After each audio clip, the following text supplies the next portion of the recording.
মুখে দেখে তোর কি এখন পড়াশোনার শক্ত জাগলো?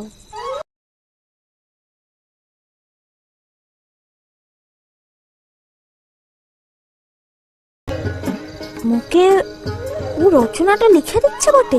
লক্ষ্মী বাবুর লেখাটা পড়ে আমি পরীক্ষাটা দিতে যাবো মানাঙ্গুরু।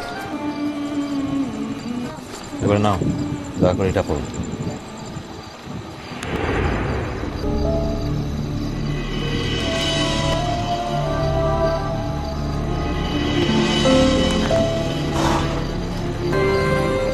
আজ রাতটাতে গিয়ে কোনো লাভটা হবে কি? আজ রাতটাতে গিয়ে দিতে হবে, আর ভোটতে গেলে সিটই হবে।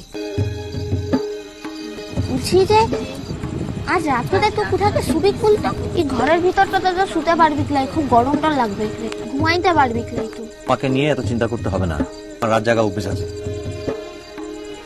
আমি এক্ষুনি চলে যেতাম, অন্ধকার অনেক বেশি, আর স্টেশনে কোনো সুবিধা নেই যে সারা রাত ওয়েট করবো ট্রেনের জন্য। তাহলে তুই একটা কাম কর কি নে, আমি বসে বসে এখানে পড়ি আর তুই আমার পড়াটা শুন। সাম্রাজ্ঞী কি যেন, আমি যেন ওর প্রজা, কখন কি করবো বলে দিচ্ছে। তাহলে আর কি করবি বল? তোর তো অনেকদিন হয়ে গেল পড়াশোনার অভ্যেস তো লাই। তাহলে আমি এখন পড়ছি, আমার পড়াটা শুন কি নে, শুনলে দেখবি শিক্ষাটা অনেক। আর তুই বকবক না করে নিজে পড়াশোনায় মন দাও। শুনতে পেয়েছো কি বলছি? পড়াশোনায় মন দাও।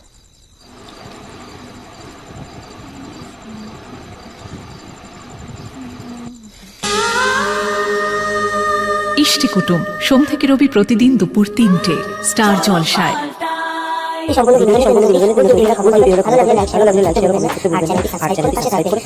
ধন্যবাদ।